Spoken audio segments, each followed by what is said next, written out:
EPFO से pension को लेकर आई एक नई अपडेट। जानते हैं क्या है पेंशन का नया प्लान। 10 सालों तक कंट्रीब्यूशन करने वाले लोग ईपीएफओ से रिटायरमेंट के बाद पेंशन पाने के हकदार हो जाते हैं। आमतौर पर ईपीएफओ से ये पेंशन 58 साल की उम्र पर मिलती है, लेकिन आप चाहें तो 58 की उम्र से पहले भी पेंशन क्लेम कर सकते हैं। ईपीएफओ अगर आप नौकरी पेशा हैं तो हर महीने ईपीएफ में कंट्रीब्यूशन करते होंगे।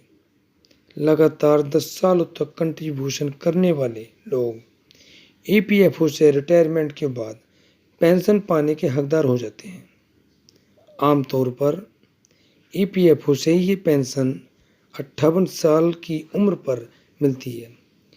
पेंशन की गणना सदस्य की पेंशन योग्य सीमा के आधार पर की जाती है, लेकिन अगर कोई व्यक्ति चाहे तो 58 वर्ष से पहले या बाद में भी पेंशन ले सकता है। इसके लिए अर्ली पेंशन का विकल्प होता है, लेकिन ऐसे में आपको वो पेंशन नहीं मिलती जो 58 की उम्र में मिल सकती है। जानिए ईपीएफओ पेंशन से जुड़े नए नियम। ईपीएफओ पेंशन से नए नियम। प्राइवेट नौकरी करने वालों को ईपीएफओ की तरफ से रिटायरमेंट के बाद पेंशन की सुविधा दी जाती है। कर्मचारी पेंशन योजना यानी ईपीएस एम्प्लॉय पेंशन स्कीम एक रिटायरमेंट स्कीम है जिसे ईपीएफओ द्वारा मैनेज किया जाता है। ऑर्गेनाइज्ड सेक्टर में काम करने वाले सभी कर्मचारियों को बेसिक प्लस डीए का 12% अमाउंट हर महीने ईपीएफओ में जमा होता है। इतना ही अमाउंट नियोक्ता अपनी कंपनी की ओर से जमा किया जाता है, लेकिन नियोक्ता डिवाइडेड कंपनी का हिस्सा 2 भागों में बांट दिया जाता है, जिस पर 8.33 कर्मचारी पेंशन स्कीम में और 3.67% हर महीने ईपीएफओ में जाता है। हालांकि ईपीएस के तहत इस पेंशन सुविधा का फायदा लेने के लिए मिनिमम 10 साल तक ईपीएस में कंट्रीब्यूशन जरूरी है, यानी कर्मचारी की 10 साल तक की नौकरी ज़रूरी है। वहीं मैक्सिमम पेंशनेबल सर्विस 35 साल का है। आइए बताते हैं आपको वो फॉर्मूला जिसके ज़रिए आप ये कैलकुलेटर कर सकते हैं कि रिटायरमेंट के बाद आपको कितनी पेंशन मिलेगी। समझे पेंशन का फॉर्मूला। ईपीएस में आपको कितनी पेंशन मिलेगी इसकी कैलकुलेशन एक फॉर्मूले के आधार पर की जाती है। यह फॉर्मूला ईपीएसओ इज इक्वल टू औसत salary into pensionable service divided 70। यहाँ औसत सैलरी का मतलब बेसिक सैलरी प्लस डीए होता है, जो कि पिछले 12 महीनों के आधार पर निकाली जाती है। मैक्सिमम पेंशनेबल सर्विस 35 साल का है।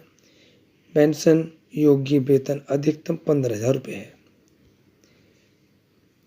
इससे यह पेंशन का हिस्सा अधिकतम 15,000 इंटू 8.33 इज इक्वल टू 1250 रुपये प्रति महीना होता है। ऐसे में अगर मैक्सिमम कंट्रीब्यूशन और नौकरी के साल पर ईपीएस पेंशन कैलकुलेशन समझे तो ईपीएस बराबर 15,000 इंटू 35 डिवाइडेड 17 इंटू 7,500 रुपये प्रति माह। इस तरह ईपीएस से अधिकतम पेंशन मिल सकती है। आप भी इस फॉर्मूले के जरिए अपनी पेंशन राशि को कैलकुलेट कर सकते हैं। यह याद रखने योग्य है कि ईपीएस का फॉर्मूला 15 नवंबर 1995 के बाद संगठित क्षेत्र में काम करने वाले कर्मचारियों पर लागू होगा। इससे पूर्व के कर्मचारियों के लिए अलग नियम है। दूसरी ओर कर्मचारियों संगठनों की ओर से यह मांग लगातार की जा रही है कि मौजूदा वेज स्ट्रक्चर और महंगाई दर को देखते हुए पेंशन के लिए औसत सैलरी की मैक्सिमम लिमिट को बढ़ाया जाना चाहिए। पेंशन से जुड़ा ये नियम भी जरूर जान ले। आगे बता दें कि ईपीएस के नियमों के तहत कर्मचारी 58 साल की उम्र पर पेंशन का हकदार होता है। हालांकि अगर वो चाहे तो 58 से पहले भी पेंशन प्राप्त कर सकता है। इसके लिए अर्ली पेंशन का भी विकल्प होता है।